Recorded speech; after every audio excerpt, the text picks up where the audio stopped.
Hello there, and welcome to the Sleepy History Channel. Tonight, we step inside the Tower of London, one of the most famous strongholds in the world. For nearly 1,000 years, this fortress has stood beside the river. It has watched over a city that never stopped changing. Behind its walls, power was protected, fear was managed. Royal lives were shaped by decisions made in stone chambers. The tower is not only a place of imprisonment, it is a royal palace with a stranger story than many people expect. It has held treasures that still matter today. It has sheltered secrets that historians still debate.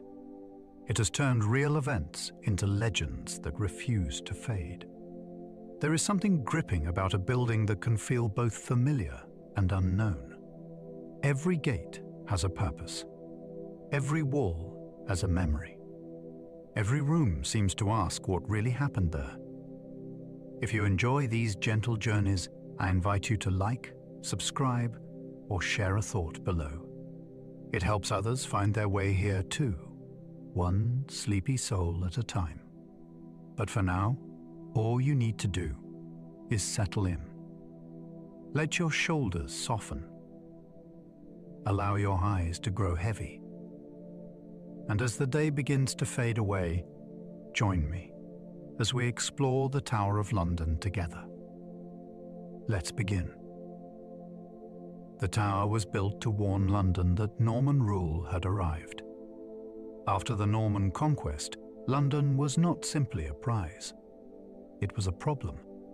The city was rich, crowded, proud, and capable of resistance. So the new ruler placed a fortress at its edge, where the old Roman wall met the river. This was not just a military decision. It was a message built in stone. Anyone approaching by water would see it. Anyone living nearby would feel it. The castle announced that a foreign king now controlled the most important city in England. It stood where trade, movement, and authority could be watched at once. In a world where power was often measured by visibility, the tower did its work before a single soldier raised a weapon. Its size told Londoners that rebellion would be dangerous. Its position told merchants that the river was under royal eyes. From the beginning, it was a monument to control, created to make conquest feel permanent. William the Conqueror built the White Tower to dominate the Thames. The Great Keep rose at a bend in the river where ships carried goods, soldiers, messages, and news into the heart of London. William understood that whoever controlled the Thames controlled more than water. They controlled movement. They controlled supply. They controlled the gateway between the city and the wider world. The White Tower was designed to make that authority impossible to ignore. Its walls were immensely thick. Its rooms were raised above danger. Its height let royal power look outward across the river and inward across the city. For people used to smaller timber defenses, the scale must have felt astonishing. This was not a hidden stronghold tucked into the countryside. It was a royal statement placed in full view. The river below carried England's wealth, and the stone above it declared who now commanded that flow. Even today, its position explains why the building mattered so deeply. The tower was a fortress, palace, prison, zoo, mint, and treasure house. Few buildings have lived so many different lives without losing their identity. At different moments, the tower served the needs of kings, soldiers, officials, craftsmen, animals, prisoners, and the public. Its walls could protect a ruler in time of danger. Its chambers could display royal comfort. Its cells could isolate people whose words or bloodlines had become inconvenient. Its workshops turned precious metal into official coin. Its guarded rooms protected objects that symbolized authority. Even its animal collections turned politics into spectacle because rare creatures could prove the reach of royal friendship and influence. This variety is what makes the tower feel less like one building and more like a whole government carved into stone. It changed purpose, as England changed. Yet each role added another layer to its meaning.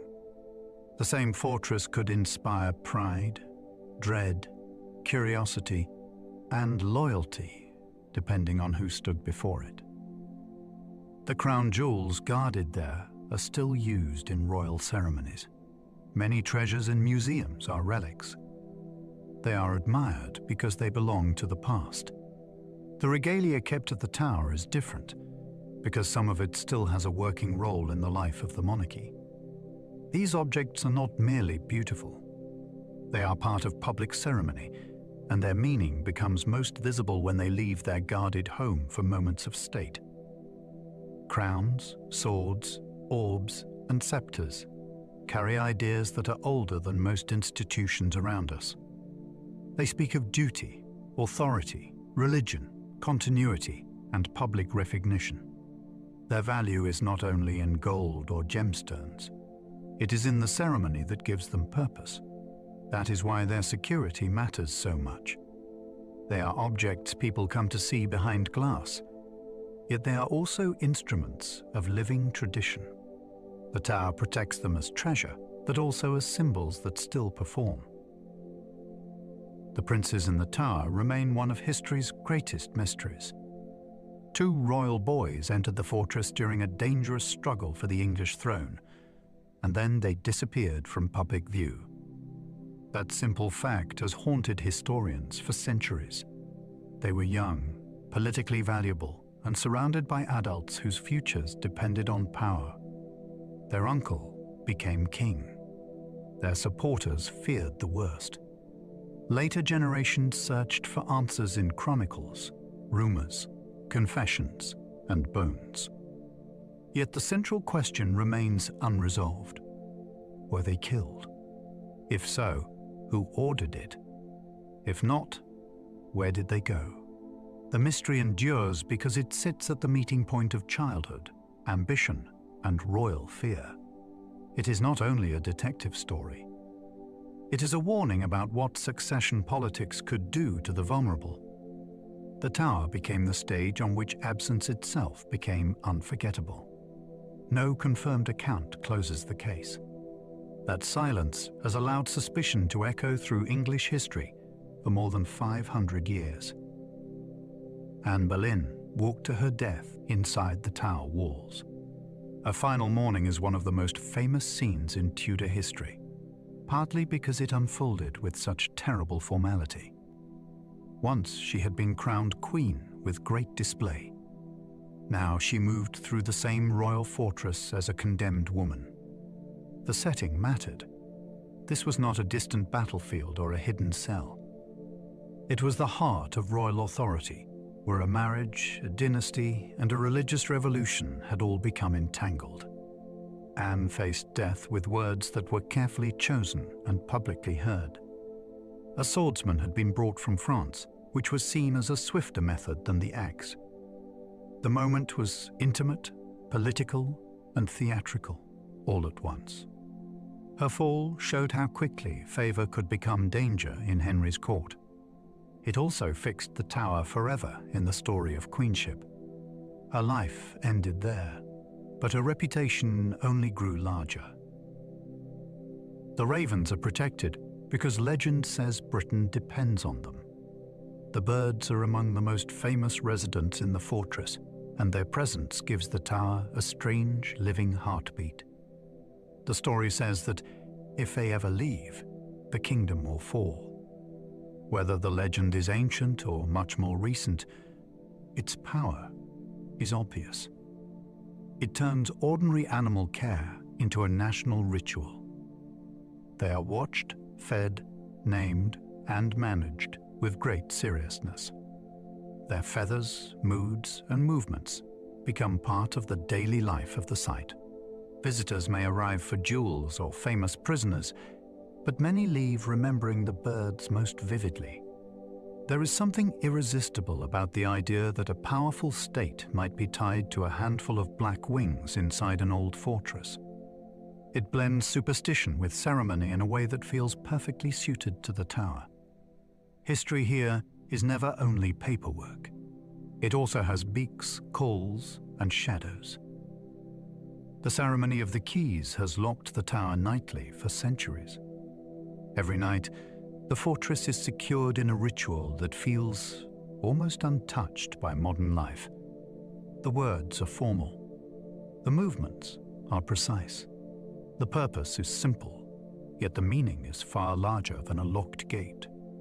It is a reminder that the tower is not only a tourist destination. It remains a guarded royal site with rules, officers, and traditions that continue after the visitors leave. The ceremony survives because repetition can become its own kind of history. Night after night, the same essential act is performed. Keys are carried. Questions are asked. Authority is confirmed. In an age of electronic security and instant communication, the ritual can seem almost impossible. That is exactly why it fascinates people. It proves that some parts of the fortress still measure time in older ways. When the gates close, the tower briefly becomes itself again, separate from the city outside. A polar bear once lived at the tower and fished in the Thames. Among all the animals once kept at the royal menagerie, the polar bear may be the most surprising. It was a gift from the King of Norway to Henry III, and its care created a problem no ordinary keeper had faced. This was not a creature suited to a small cage in a London fortress. Records suggest it was allowed into the Thames on a long chain where it could swim and catch fish. The image is extraordinary because it joins two worlds that seem to have no business meeting. A northern predator moved beneath the walls of a medieval castle, while Londoners watched from the riverbank. To the royal court, the animal was a sign of status and connection. To the public, it must have seemed almost unbelievable. Long before modern zoos, the tower became a place where political gifts turned into living wonders. The tower still feels alive because people actually live inside it. Many historic buildings empty out after closing time. The tower is different.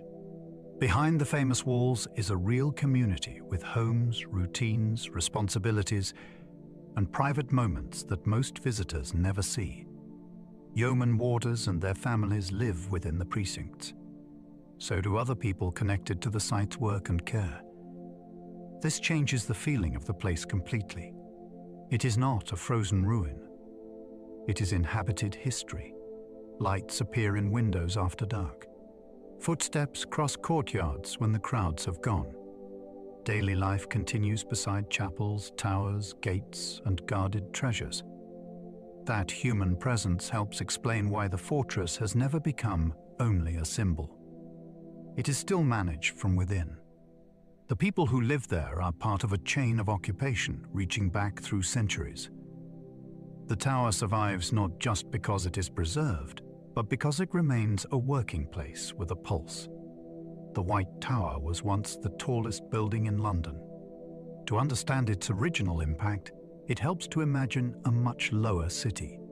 Medieval London did not have glass towers, railway bridges, or modern office blocks. Its skyline was shaped by church roofs, timber houses, defensive walls, and the river. Into that landscape rose a stone keep of startling height and mass. It must have looked almost overwhelming.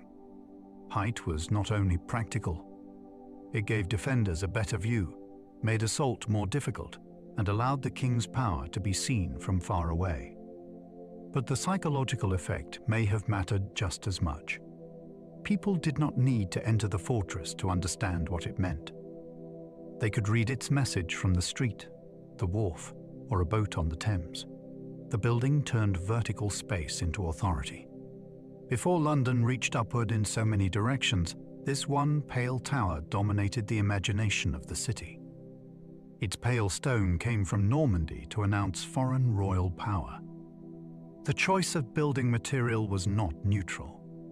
The stone used for the Great Keep included keen stone from Normandy, carried across the Channel for a fortress in conquered England. That decision linked the building directly to the homeland of the new ruling elite. It also gave the tower a striking appearance. Against the darker textures of medieval London, pale imported stone would have made the structure seem even more deliberate and alien. This was architecture with an accent. It told local people that the new order was not temporary. It had ships, resources, craftsmen, and the confidence to move heavy materials across the sea. In a time before mass media, buildings could speak loudly. The White Tower said that the conquerors had arrived with more than soldiers. They had brought their own style of kingship. Its very surface became a reminder that England was now tied to Norman power.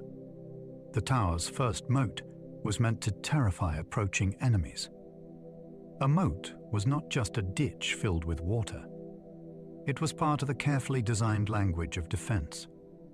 Before an attacker could reach the walls, they had to cross an exposed barrier under watch from above. That delay could be deadly. It slowed movement, broke formation, and made siege equipment harder to use. Around the tower, the water also changed how the fortress appeared. It separated the royal stronghold from the city around it, making the site feel like a controlled island of power. The moat warned that entry was never casual. Every crossing was deliberate. Every approach could be observed. In medieval warfare, fear was part of strategy, and obstacles did not need to kill in order to work. They only had to make attackers hesitate. The first moat helped turn stone walls into a complete defensive theater, where danger began before the gate was reached. The surrounding walls turned one tower into a miniature fortified city. The White Tower may be the most famous structure, but the fortress became far more complex as later rulers expanded it. Additional walls, towers, gates, chambers, courtyards, and service buildings transformed the site into a secure royal world. Inside its defenses, people could worship, store supplies, keep records, house officials, guard valuables, and prepare for crisis. This was crucial because a castle had to function, not merely stand. During periods of uncertainty, the monarch needed a place that could support government as well as survival. The expanding enclosure gave the tower layers of protection and layers of purpose. Anyone entering passed through controlled spaces, each one more restricted than the last. That design created a sense of depth. Power was not located in a single room. It was distributed through walls, passages, and guarded thresholds. The result was a fortress that behaved almost like a small city under royal command. Traitor's Gate became the most dreaded entrance in Tudor England. The name alone carries a chill, but its true force came from the journeys associated with it. Important prisoners could be brought by river and delivered straight into the fortress through a water entrance.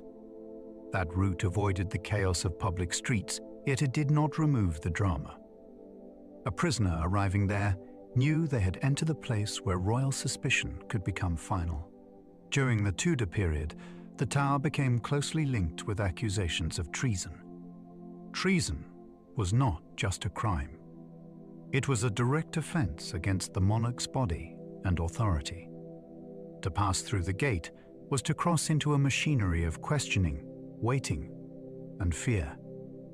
Not everyone who entered died. Some were released. Some returned to favor. But uncertainty made the entrance more frightening, not less. It was the point where rumor became confinement, and where a life of rank could suddenly narrow to stone and water. Prisoners arriving by river saw freedom vanish behind stone arches. For those brought to the fortress by boat, the journey itself must have felt painfully symbolic. London remained visible. The river still moved. Ordinary life continued along the banks. Then the prisoner reached the walls, and the outside world began to close away. Water entrances were practical, but they also shaped the emotional experience of captivity. A person could be carried from courtly life, public office, or political influence into guarded silence, without crossing a crowded street. The city was near enough to hear, yet unreachable. That closeness made imprisonment sharper. The tower did not stand in some remote wilderness. It held people beside the capital whose decisions had often made them dangerous. The river that once carried merchants, royal barges, and messages could also deliver disgrace. In that final approach, stone arches became more than architecture. They became the moment a public life disappeared from view. The tower was never built only to hold prisoners. Popular memory often turns the fortress into a gloomy prison first, and everything else second. That misses the original ambition of the place. Its earliest purpose was royal security, urban control, and military strength. Imprisonment became one function among many because the site was secure, visible, and close to power. Important captives could be kept there precisely because it was already a royal fortress. The distinction matters. A prison is designed around confinement. The tower was designed around authority. It could hold soldiers, stores, ceremonial rooms, administrative offices, and valuable objects because its purpose was broad from the start. This explains why some prisoners lived in relative comfort, while others suffered greatly. They were being fitted into a working royal complex, not a purpose-built prison system. The darker stories are real, but they are only part of the larger truth. The tower held people because it first held power. Medieval kings used the tower as a secure royal home. Before it became fixed in the popular imagination as a place of fear, the fortress also offered safety and status to rulers who needed both. A medieval king could not rely on London's mood always being friendly. Crowds, factions, rival claimants, and sudden unrest all made security essential. Within the tower, royal apartments allowed the monarch to remain close to the capital while protected by walls and guards. This arrangement suited a world where kingship was personal and physical. The ruler had to be seen, housed, defended, and surrounded by symbols of legitimacy. The fortress offered a controlled setting for that. It was not necessarily comfortable by modern standards, but it could be impressive. Fine chambers, chapels, service rooms, and guarded approaches helped create a residence fit for authority. To live there was to make a statement. The king was in London, but London did not have easy access to him. The Wakefield Tower once held Henry III's private chambers. Henry III did much to transform the fortress from a stern Norman stronghold into a more elaborate royal residence. His private chambers in the Wakefield Tower show how much medieval kings cared about display, devotion, and comfort within secure walls. This was not simply a room for sleeping. It was part of a carefully arranged royal environment where access reflected rank and favor. Only certain people could come close to the king's private spaces. Decoration mattered because it expressed sacred monarchy as well as personal taste. Henry's reign invested heavily in building projects, and the tower became one of the places where his idea of kingship took material form. The Wakefield Tower reminds us that medieval power was experienced through spaces as much as laws. Who could enter? Who had to wait? Who stood near the ruler? These details shaped politics. A chamber could be private and political at the same time. Kings slept inside the fortress before their coronations at Westminster. The night before, a coronation carried deep meaning. A ruler was not yet fully crowned, yet was already moving toward the most public transformation of their life. The tower offered a secure place to prepare before the ceremonial journey through London to Westminster. That route mattered because monarchy needed witnesses.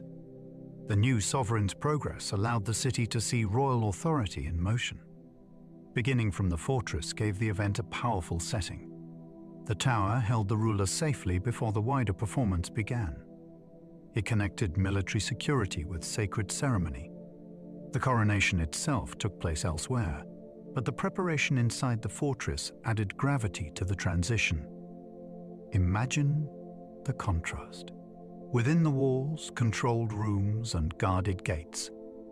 Beyond them, crowds waiting for spectacle. The monarch's movement from fortress to abbey turned private anticipation into public legitimacy. In that pattern, the tower became the threshold between inheritance and crowned rule. The tower protected royal treasure long before modern banks existed. In a medieval kingdom, wealth was not abstract. It was metal, jewels, documents, plate, and sacred objects that had to be physically guarded. The tower became one of the safest places to keep them because it combined stone walls with royal authority. A locked chest inside an ordinary building could be stolen. A locked chest inside this fortress was surrounded by guards, gates, towers, and the force of the crown. That made it valuable not only as storage, but as a statement of control. Kings needed treasure to pay armies, reward loyalty, negotiate power, and impress visitors. Losing it could weaken a reign. Protecting it could strengthen one. Over time, the fortress became associated with the deep material foundations of monarchy. It held the things that made government possible and kingship visible. Before finance became invisible numbers on screens, power had weight, shine, and physical danger. The tower was built to keep that danger under watch. The jewel house became a magnet for crowds and thieves. Once royal regalia began to be shown to paying visitors, the fortress gained a new kind of drama. People came not only to imagine history, but to stare at objects connected with coronations, sovereignty, and immense wealth. That attraction created an obvious temptation. The more famous the collection became, the more daring a theft would seem. Guards and keepers had to manage curiosity and risk at the same time. Visitors wanted to see closely. Officials needed distance, locks, and procedure. The display of treasure is always a strange bargain. Objects must be visible enough to inspire awe, yet secure enough to survive being admired. In the tower, that tension became part of the experience. People were not simply looking at beautiful things. They were looking at the visible center of royal legitimacy. The room itself became a theater of trust, where every shining surface reminded viewers that wealth can invite devotion and danger together. Colonel Blood nearly stole the crown jewels with astonishing boldness. In the 17th century, one of the strangest crimes in Tower history unfolded with almost theatrical confidence. Thomas Blood did not rely on brute force alone. He used charm, disguise, patience, and nerve. He befriended the keeper of the jewels, gained access, and returned with accomplices prepared to seize the regalia. The plan was shocking because the objects were more than valuables. They were symbols of restored monarchy after years of civil war and republican rule. Blood and his men attacked the keeper, flattened a crown to hide it, and tried to escape with pieces of the royal collection. They were caught before they could get away. The aftermath became even more surprising because Blood received a royal pardon. That decision has fascinated people ever since. Was it admiration for audacity? Was it political calculation? The attempted theft turned the tower into the setting for a crime so bold it still feels almost impossible. The crown jewels contained thousands of diamonds, pearls, and gemstones. Their visual impact comes from more than gold. The collection glitters because it gathers natural materials from across time, empire, trade, craftsmanship, and ceremony. Each gem had to be found, cut, set, guarded, and given meaning. Some stones are famous in their own right. Others vanish into the larger blaze of crowns and regalia. Together they create an effect that can feel almost unreal because the eye cannot easily separate individual details from the total shimmer. Yet every surface is deliberate. A crown is designed to be seen in ceremony, under light, from a distance, as a sign of authority rather than private luxury. The jewels are not simply expensive decoration. They turn political ideas into visible form. Continuity becomes metal. Majesty becomes color. Rank becomes weight. When people stand before them, they are seeing a carefully protected language of power, written in stones that took millions of years to form. St. Edward's crown is only used for the coronation moment. Some objects gain power through constant use. This crown gains power through rarity. It appears at the most solemn point of a coronation, when a monarch is formally crowned. Because it is used so sparingly, its meaning becomes concentrated. It is not a general accessory of monarchy. It is the object associated with the act of becoming sovereign in the fullest ceremonial sense. Its weight is famously considerable, which adds to the physical seriousness of the moment. The wearer does not simply display authority, they feel it. The crown connects modern ceremony with older ideas of sacred kingship, public duty, and national continuity. Its design also reminds us that royal ritual is built from layers rather than inventions made fresh each time. When the crown is placed on the monarch's head, a brief action carries centuries of expectation. Then it returns to guarded stillness. That limited use helps preserve its aura. The imperial state crown leaves the tower for parliament ceremonies. Unlike a crown reserved for one rare moment, this one has a more active public life. It is closely associated with the state opening of Parliament, when monarchy and government meet in formal ceremony. Its journey from the tower matters because it shows that the regalia is not asleep behind glass. It can still move through the machinery of the state. The crown's presence turns a constitutional event into something visually unforgettable. It carries history into a chamber where laws and speeches shape the present. This is part of the tower's fascination. Objects guarded there are not disconnected from modern Britain. They can leave their fortress home and take part in national ritual. Security, protocol, and tradition all follow them. When the crown returns, it brings back the memory of public use. The tower is therefore not only a place that protects the past. It safeguards ceremonial tools that still step into the present. The tower's jewels are real working objects, not museum copies. It is easy to assume that anything behind thick glass has become purely historical. The regalia challenges that assumption. These are not theatrical props made for display alone. They are official objects with defined roles in national ceremony. That gives them a different emotional charge from ordinary treasures. A visitor is not simply looking at what once mattered.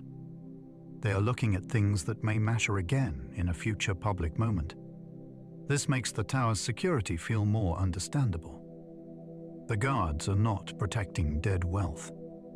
They are protecting functioning symbols. Their survival depends on care, but their meaning depends on use.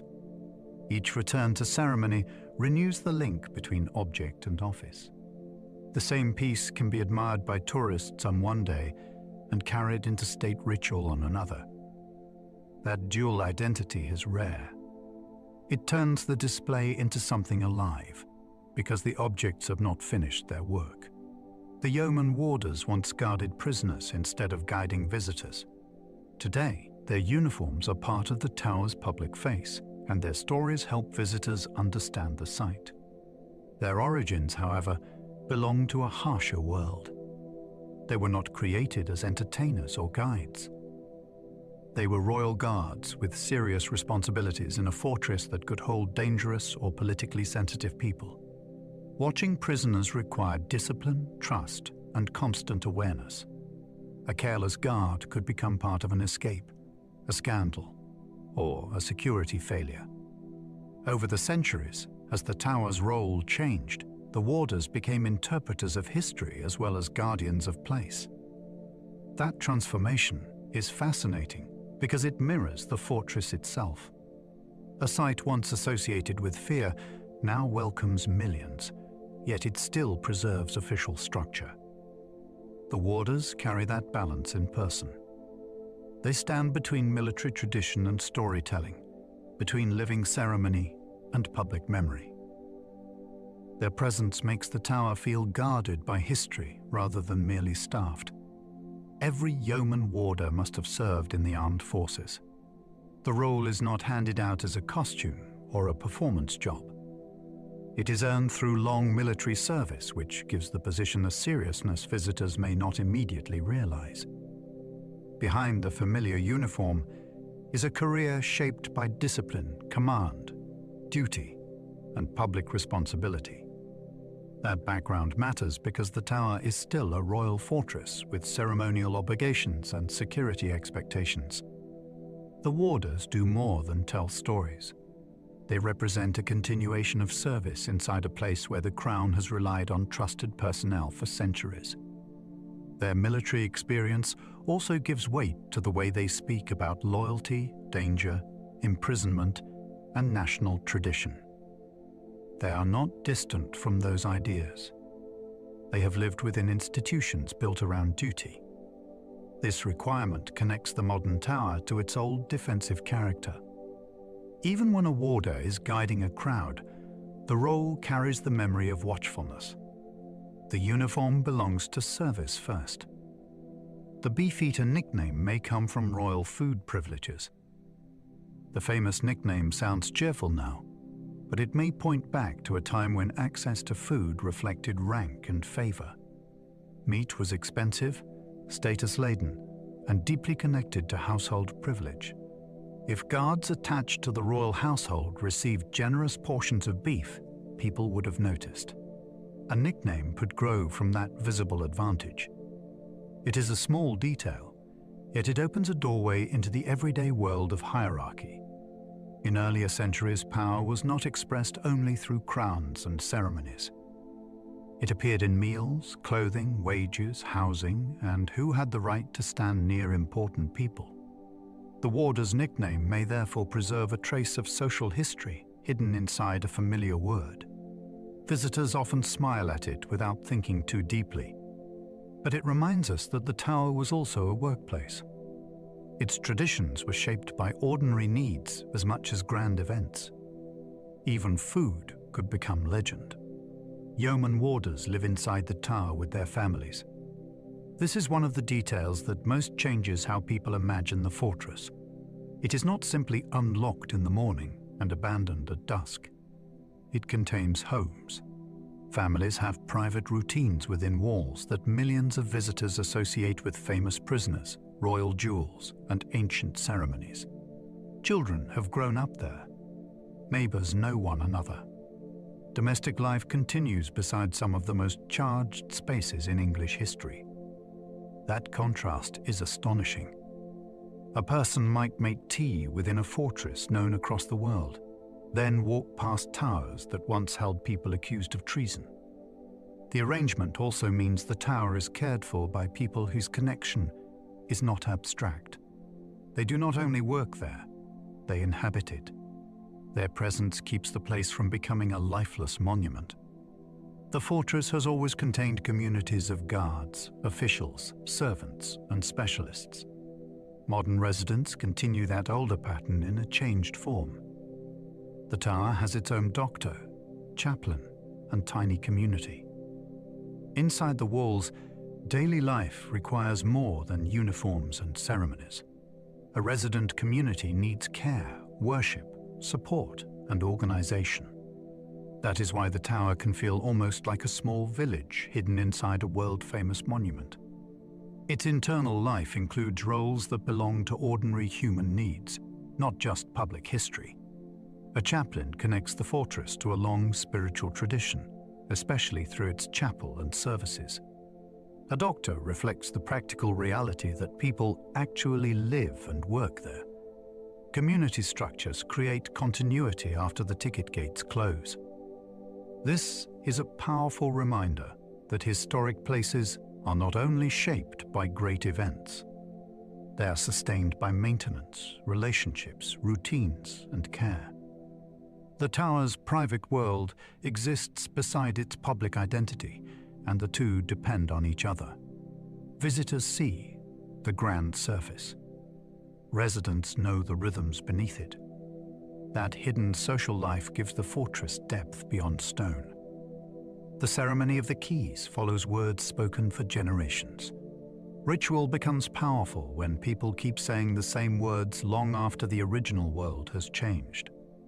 In this nightly locking ceremony, language is part of the security. The questions and responses confirm identity, authority, and permission. They also connect the present guards to those who carried out the same duty before them. The practical purpose is clear. A fortress must be secured. Yet the spoken exchange gives that practical act a sense of inheritance. It tells everyone involved that they are not simply closing gates. They are taking part in a chain of service. In modern life, many routines change quickly. Phrases are updated, roles are redesigned, and old forms disappear. The tower preserves a different rhythm. Its words survive because they carry memory. When spoken after dark inside those walls, they make time feel layered. A simple challenge and answer can briefly bring centuries into the same courtyard. A wartime bomb once delayed the nightly locking ceremony. The strength of a tradition is sometimes revealed by interruption. During the Second World War, enemy bombing damaged London and brought danger even to ancient places that had already survived centuries of conflict. On one night, an explosion affected the ceremony of the keys and delayed its completion. What matters is not merely that the ritual was disrupted. It is that it continued. In a city under attack, carrying on with a nightly locking ceremony might seem small. Yet such acts can become quiet forms of defiance. They say that order still exists. They say that institutions have not surrendered to chaos.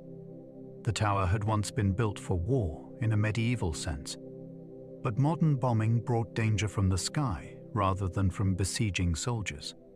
The delayed ceremony linked two very different military ages in one moment. A tradition from the old fortress world passed through the violence of modern warfare.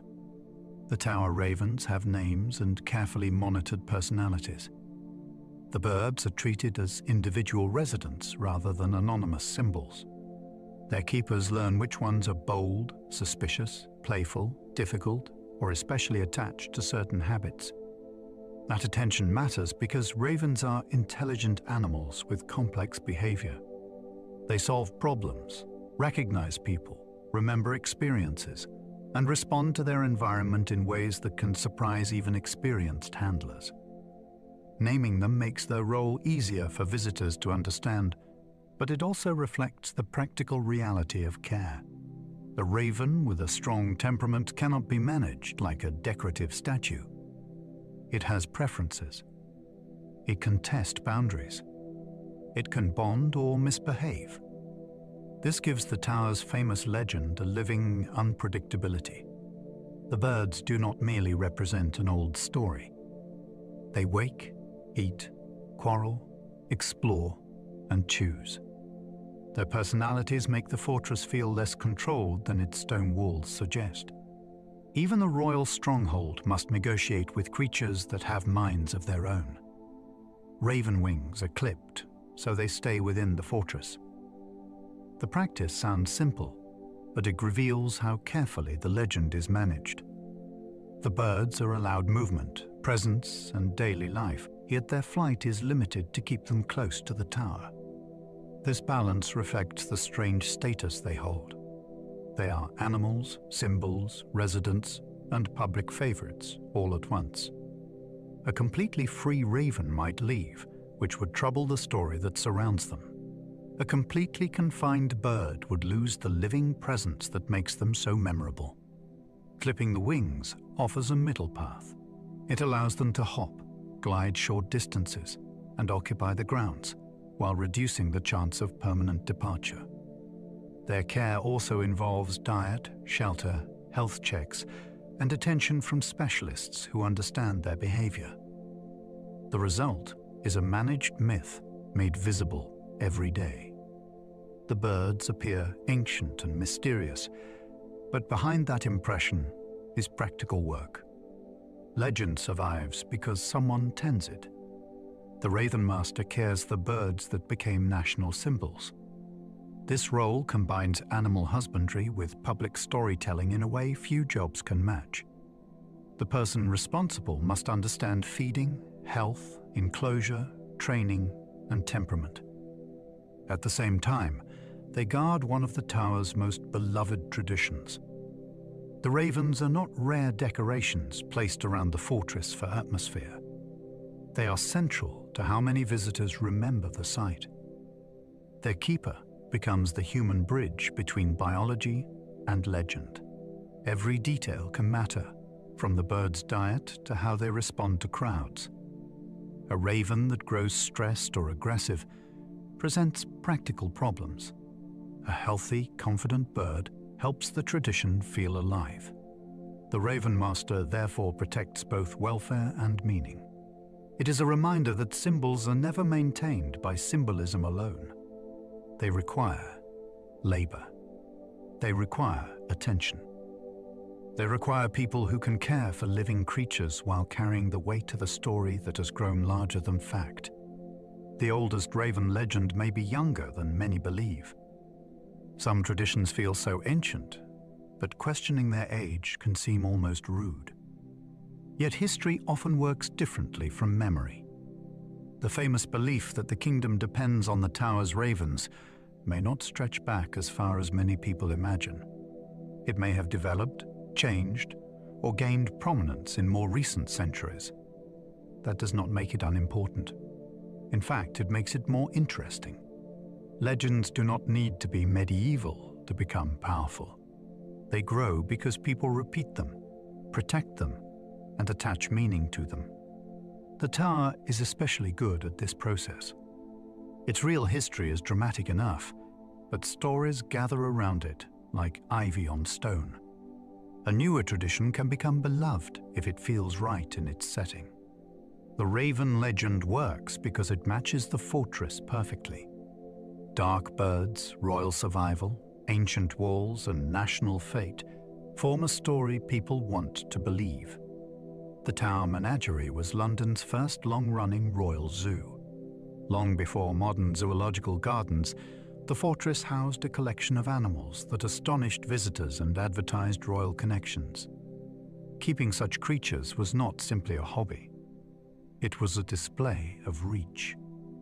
If a monarch possessed animals from far beyond England, the collection suggested diplomatic links, wealth, and influence. People who saw them encountered living proof that the world was larger and stranger than their daily surroundings. The menagerie also reveals how differently earlier societies understood animals. They were wonders, gifts, symbols, and entertainments. Their welfare was not approached with modern knowledge or standards. Still, the collection became an important part of London's experience of the exotic. For many residents, the tower may have offered their first sight of creatures they had only heard described in travelers' tales. The fortress therefore did more than guard people and objects. It gathered living curiosities that turned royal power into public spectacle.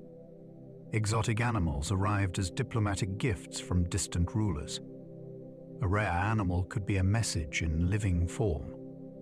When rulers sent creatures across borders, they were not simply being generous. They were displaying access to distant lands, unusual resources, and networks of exchange. Receiving such a gift placed the English monarch within a wider world of royal communication. The animal itself became evidence of relationship. It had crossed seas, courts, and languages before reaching the fortress. Once inside the tower, it continued to speak without words. Visitors could look at it and understand that kings dealt in wonders as well as treaties. The practical challenges must have been enormous. Keepers had to feed animals whose habits were unfamiliar, house them in an unsuitable climate, and interpret behavior they did not fully understand. Yet the value of the gift lay partly in that difficulty. A creature that was hard to obtain was impressive precisely because it was extraordinary. Diplomacy sometimes arrived breathing. Henry III kept leopards, lions, and an elephant there. His reign made the royal animal collection especially memorable. Large predators brought danger and prestige, while an elephant represented a level of rarity that must have stunned Londoners. Many people in medieval England would never have seen such an animal, and some may have struggled to believe descriptions until they stood before it. The elephant was a gift connected with royal diplomacy, and its arrival turned the tower into a place of wonder as well as authority. Caring for it was another matter. Medieval keepers had limited knowledge of its needs, and the English climate was far from suitable. Even so, the presence of such an animal changed what the fortress meant. It became a storehouse of marvels. Lions and leopards projected courage, nobility, and danger. The elephant suggested distance, wealth, and almost unimaginable reach. Together, they made the tower feel like a point where the wider world entered London. The tower's polar bear was allowed to swim on a chain. The image is so startling that it sounds invented, yet it comes from the practical problem of keeping an Arctic predator in a medieval fortress. The animal needed food, exercise, and water. The Thames provided an answer, but freedom was impossible. So, it was controlled with a chain, while allowed to enter the river. Imagine the scene from the riverbank. A huge white bear moving in the water below the walls, watched by people who may never have seen anything remotely like it. The bear was a royal possession, but also a public marvel. Its presence transformed the edge of the fortress into a stage where London met the far north. The arrangement also shows the limits of medieval animal care. People admired and displayed creatures they did not fully understand. Yet the record survives because the sight was unforgettable. Few images better capture the strangeness of the tower's living history. Londoners once paid to see lions near the fortress entrance. The experience must have been both thrilling and unsettling. Lions were not simply animals to earlier viewers. They were symbols of kingship, courage, danger, and biblical imagination. To stand near them in the capital, close enough to hear movement or smell the enclosure, was to encounter power made flesh. Charging visitors also turned royal possession into public entertainment. The fortress became a place where ordinary people could buy a glimpse of the extraordinary. This relationship between fear and curiosity is important. People were drawn to animals that could harm them because danger sharpened the spectacle. The location near the entrance made the encounter even more dramatic, since the animals became part of the tower's first impression. Before visitors reached deeper histories, they met living strength. The lions helped give the fortress its own mythology. They suggested that inside these walls, the king kept not only treasures and prisoners, but creatures of awe.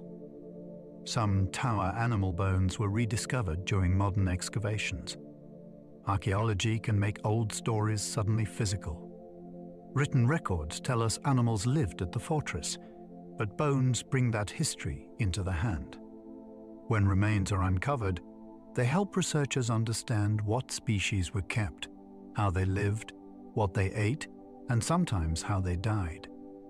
A bone can reveal age, health, injury, diet, and conditions of captivity. It can also correct assumptions made from documents alone. The rediscovery of animal remains reminds us that the menagerie was not a charming tale floating above reality. It involved bodies, enclosures, illness, feeding, waste, and death. Beneath the modern pathways lie traces of creatures that once made London stare in wonder. This is what makes excavation so powerful at the tower. It does not only recover masonry, it recovers lives that passed through the fortress without leaving words. A fragment of bone can reopen a vanished world of keepers, crowds, and captive animals. The Royal Menagerie eventually helped inspire London Zoo's creation. By the early 19th century, ideas about animals, science, and public display were changing. The old fortress collection no longer suited the growing interest in organized zoological study and more purpose-built surroundings. The movement of animals away from the tower marked a shift from royal spectacle toward a modern institution concerned with classification, observation, and public education. This did not mean attitudes became perfect overnight. It did mean the setting changed dramatically. A medieval fortress, built for defense and authority, could never fully become a scientific animal garden. Its cramped spaces belonged to another age. London Zoo represented a new ambition, where animals could be arranged, studied, and displayed in a different environment. The tower's menagerie therefore sits at an important turning point. It began as a royal display of rare creatures and helped lead, indirectly, toward a more systematic way of presenting the animal world to the public. The Lion Tower disappeared after the animals left the fortress. Not every part of the tower's history survives as standing stone. Some structures have vanished, leaving only records, traces, drawings, or archaeological clues. The Lion Tower once marked the presence of the Royal Menagerie near the western entrance. Its name preserved the importance of the animals that had lived there. After the collection was removed, the need for that building faded. Later changes to the site swept it away. This disappearance matters because it reminds us that the tower has never been frozen.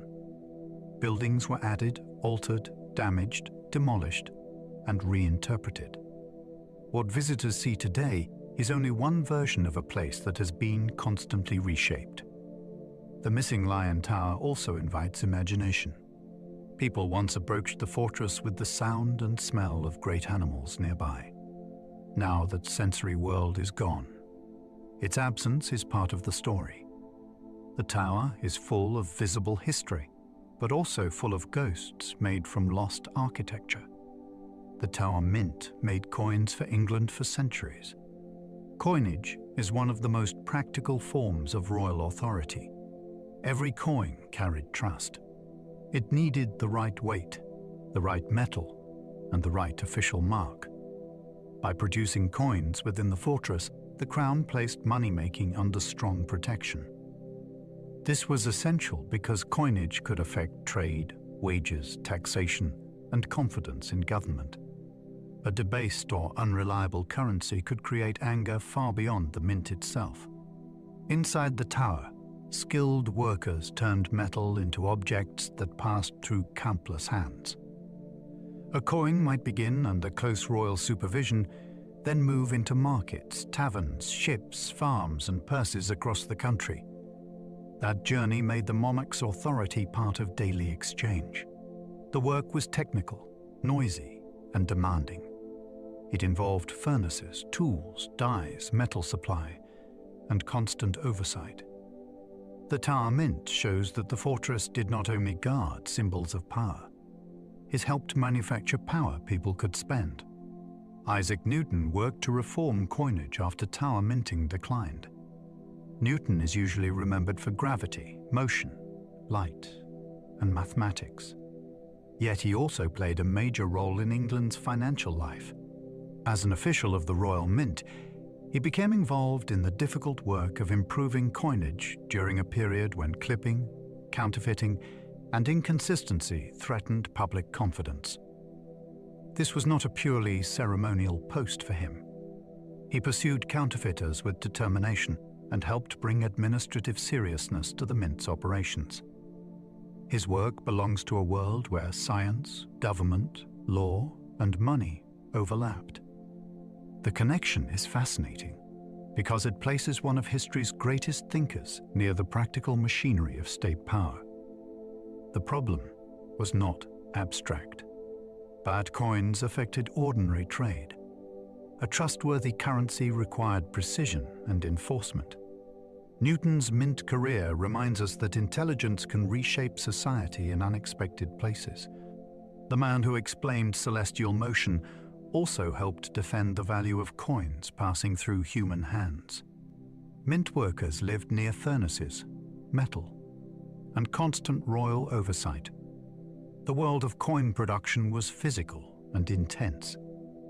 Workers handled heat, tools, weights, blank pieces of metal, and engraved dies that stamped authority onto silver or gold. The environment demanded skill because small errors could matter greatly. Too much metal wasted royal resources. Too little metal undermined trust. Every stage required supervision, since coinage invited fraud from inside and outside the system. Life around the mint would have been full of sound and pressure. Hammering, weighing, melting, cooling, checking, and recording formed the rhythm of work. The fortress setting added another layer. These craftsmen were not making ordinary goods in an open market. They were producing the official money of the realm in a place designed for control. Their labor connected the crown to everyday transactions across England. Each coin carried the result of disciplined hands, hot metal, and strict measurement. Behind the simple object was a guarded industrial world. The tower once stored weapons for England's armies and ships. A fortress at the edge of London was an ideal place to gather and protect military supplies. Weapons needed secure storage because they represented both defense and danger. In loyal hands, they protected the realm. In hostile hands, they could threaten it. The tower's armories therefore formed a crucial part of state readiness. Swords, firearms, armor, gun parts, and other equipment could be held under royal control before being issued where needed. This role connected the fortress to wars fought far beyond its walls. A weapon stored there might later travel to a battlefield, a ship, or a garrison. The tower was not only a place where history happened locally, it supported events across the kingdom and overseas. Its storehouses turned the site into a logistical heart of power. The walls protected more than people and jewels. They guarded the material force by which rulers defended authority and projected it outward. The White Tower became home to the Royal Armouries collection. Inside the oldest Great Keep, weapons and armor gradually became more than stored equipment. They became a display of royal strength, military memory, and technical skill. The collection that grew there included objects made for battle, ceremony, training, and display. Some pieces were practical tools. Others were crafted to impress, shining with decoration that turned protection into theater. This matters because armor is never only metal. It is evidence of how people expected danger to arrive. A helmet shows what the head needed to survive. A breastplate shows how weapons were changing. A gun shows the moment war began to move away from muscle and toward chemistry. Placing these objects inside the White Tower gave them a powerful setting. Visitors walked through a building created by conquest while looking at the changing machinery of defense. The result was not just a collection of arms. It was a story of violence made orderly, preserved, and strangely beautiful. The line of kings displayed armor, like a royal power parade. This famous display was arranged to make monarchy look ancient, continuous, and heroic. Armored figures were mounted as if English kings had gathered in silent procession, each one connected to courage and command. It was not a neutral history lesson. It was political theater inside a fortress. The arrangement encouraged visitors to imagine a long chain of rulers defending the nation across the centuries. Some pieces were linked to kings more loosely than the display suggested, but the emotional effect was powerful. Armor has a way of making absence feel present. A hollow suit can seem almost alive when placed on horseback or shaped into a human stance. The display turned metal into memory, and memory into loyalty. People did not simply look at equipment. they looked at an ideal version of kinship, carefully staged under royal authority. The tower became a place where history was not only preserved, but performed. Henry VIII's armor reveals both grandeur and human vulnerability. Few objects make a famous monarch feel more physically real than armor made for his body. Portraits can flatter, chronicles can argue, but fitted metal records a person in a different way. It suggests height, breadth, posture, strength, and the changing shape of age. Henry wanted to appear magnificent, and his armor helped create that image. It could be polished, decorated, and engineered with astonishing care. Yet it also reminds us that even the most powerful king needed protection.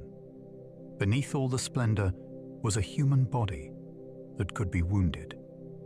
That tension is what makes the object so compelling. The same ruler who reshaped religion, marriage, and succession still depended on craftsmen to shield him from steel. Armor turns monarchy from an idea into something bodily. It shows grandeur built around fragility. To stand before it is to meet not just a king, but a person trying to survive the world he commanded. Some armor at the tower was made for children. Tiny suits of armor can be unexpectedly moving because they collapse the distance between pageantry and childhood. These pieces were not always made for battle. Some were created for royal or noble boys who needed to be trained into the image of command from an early age. A child wearing armor was being dressed not only in metal, but in expectation. The object taught posture, identity, and destiny. It suggested that power was something to be inherited, practiced, and displayed long before adulthood. The craftsmanship could be exquisite, with small plates shaped to fit a growing body. Yet the sight is also unsettling. It reminds us that aristocratic childhood was often bound to duty. Play, ceremony, and preparation for violence could sit close together. In the tower, such armor speaks softly but powerfully. It shows how a ruling class reproduced itself, not only through bloodlines, but through clothing, training, and imagination. The tower held gunpowder and weapons during dangerous political moments. To store explosive material inside a major fortress was both practical and risky. Gunpowder changed the meaning of defense because it could strengthen royal force while also threatening catastrophe if mishandled. The tower's role as an arsenal made it important whenever the country feared rebellion, invasion, or unrest. Weapons could be gathered under supervision and issued when authority needed to act. But concentrated military supplies also made the site a target. Anyone controlling the fortress might gain access to the tools of violence. That is why the tower mattered during tense moments far beyond its walls. It was not just symbolic. It had real strategic value. Its magazines and storehouses connected decisions made in council rooms to force that could be used in streets, fields, and ports. The presence of gunpowder added a new danger to an old castle. Stone had once resisted siege engines. Now it had to coexist with controlled fire. Its walls were strengthened whenever London seemed close to unrest. The tower often changed because fear changed. When rulers sensed danger in the capital, the fortress became a place to reinforce, repair, and prepare. London was powerful, wealthy, and unpredictable. Its support could strengthen a monarch, but its anger could become a threat. Strengthening the walls was therefore more than routine maintenance. It was a political response made visible in stone. Every improvement suggested that authority expected trouble, or at least wanted to be ready for it. Fortifications reveal what people feared. A thicker wall speaks of assault. A repaired gate speaks of control. A guarded approach speaks of suspicion. The tower stood close enough to the city to influence it, yet separate enough to resist it. That uneasy relationship shaped much of its history. The fortress was never simply outside London. it watched London. When the mood of the city darkened, the walls became a royal answer before words were spoken. The tower's moat became unhealthy before it was finally drained. What began as a defensive feature eventually became a public nuisance. The moat depended on water movement and maintenance, and over time, it could trap filth, waste, and foul smells. As London grew around the fortress, the conditions became harder to ignore. A medieval obstacle had become an urban health problem. This transformation is fascinating because it shows how a building can outlive the world that first made sense of it. In an age of siege warfare, a moat helped protect the walls. In a crowded modern city, stagnant water could become dangerous and unpleasant. The decision to drain it belonged to a changing understanding of hygiene, engineering, and public space. It also altered the appearance of the tower forever. A once threatening barrier became dry ground. The fortress did not lose its history, but one of its old defenses was turned into something the modern city could live beside. Victorian engineers transformed the old moat into dry ground. The work reflected a 19th century confidence that old problems could be solved through planning, drainage, and practical intervention. Engineers reshaped the area around the walls, removing the unhealthy water and creating the open, dry space visitors recognize today. This was not simply tidying. It changed how people experienced the fortress. A wet barrier had once separated the tower from approach. After drainage, the site became more legible and accessible as a historic monument. The Victorians were deeply interested in the past, but they were also willing to alter it. They restored, interpreted, cleaned, and sometimes reinvented medieval places according to their own values. At the tower, their work helped turn a functioning fortress into a place of national memory. The dry moat made room for ceremony, movement, and later, public installations. It also shows how preservation is never entirely passive. Each generation decides which version of history it wants to reveal. Tower Bridge was built much later than the fortress beside it. Many visitors assume the two landmarks belong to the same age because they stand so naturally together. In truth, the bridge is a 19th century creation designed to solve the traffic needs of a growing imperial city. Its medieval style was carefully chosen to harmonize with the older fortress nearby. That choice says a great deal about London's relationship with its own image. The city needed modern engineering, but it wanted that engineering to look historic in such a sensitive location. The result is a bridge that feels ancient while relying on industrial design and mechanical ingenuity. Its bascules could lift for river traffic, while its towers gave the skyline a romantic shape. Beside the tower, it creates a powerful illusion of continuity. Yet the contrast is just as interesting as the harmony. One structure was born from conquest. The other was born from congestion. Together, they show a city that keeps layering new needs over old symbols. The tower survived beside a city that changed beyond recognition. Around the fortress, London transformed from a medieval walled city into a vast modern capital. Streets widened. Fires destroyed neighborhoods. Docks rose and declined.